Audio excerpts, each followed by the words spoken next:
Nag-staycation nga kami nung nakaraan dito sa Calatagan, Batangas kasama ang mami ni Daddy JR at grabe, sobrang ganda dito at nakaka-relax kaya naman tara, samahan nyo kami for today's video.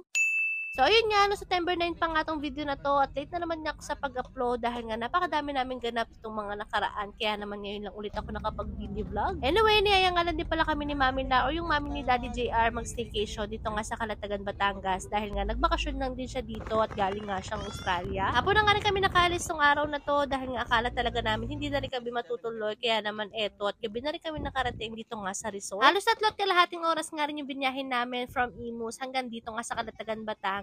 Pero worth it naman dahil nga tignan nyo naman kung gaano nga kaganda yung bumungad sa amin na view. Bali sa Haba Resort nga pala to mga mi at sa pagkakaalam ko, pagmamayari nga to ng kapatid ni Daddy JR. Tapos ito namang room na pag-i-stayan namin sa pagkakaalam ko, private room to at exclusive lang din to para sa mga guest nilang VIP. Tapos ganito naman itsura ng bathroom, malaki at malinis din at nakakatuwa kasi nga meron din silang water heater dito. Bali 2 queen size bed nga ang meron dito mga mi. Kasama nga namin si Mama at Dada dito sa room na to. Tapos ito yung pinakamagandang part dito dahil ito pagkabukas na pagbukas ng pinto makikita mo na agad yung dagat. Tapos dito sa tabing room namin meron ditong part na pwede kang maligo at mag-swimming pagkatapos meron din mga table at chairs na perfect para pang chill at pang inuman. Anyway, nilagay nga lang din muna namin yung mga gamit namin sa room pagkatapos eto at dito na kami magdi-dinner dahil meron nga rin sila ditong restaurant sa loob mismo ng resort. Kaya naman less hassle at worry kung saan ka bibili ng pagkain dahil nga meron na sila ditong cafe at restaurant. Sa menu nga nila, meron sila ditong Filipino at American breakfast pagkatapos sa pagkakaalam ko naman para sa main dish nila is more on Filipino dish. Tapos habang nag-aantay naman kami ng order namin, eto at tumabas lang din muna kami saglit para nga silipin dito nga sa public area nila at ayan at meron nga silang duyan dito. Tapos maya-maya din dumating na rin yung food namin kaya naman eto at kumain na rin kami ng mabilisan dahil nga malapit na din mag-close yung restaurant. Fairness, masarap din yung foods nila kaya lang hindi ako masyado nakakain dahil itong ang 2 Junakis ko kanina pang nangungulit na gusto na nga daw mag-swimming. Ay naman yata sinong bata na makakita ng ganitong swimming pool na merong ilaw na paiba-iba ay talaga naman ma-excite. Anyway, ayan nga yung mami ni Daddy JR, si Mami La, yung may makulay na damit pagkatapos kasama rin namin yung mga pinsanan niya or tito at tito ni Daddy JR. Chill nga lang din kami saglit dito habang nakikinig ng music at naliligo yung mga bagets at grabe, sobrang sarap ng hangin at talaga namang napakatahimik ng lugar. Tapos fast forward naman kinabukasan, ganito lang naman kaganda yung view na makikita dito pagkalabas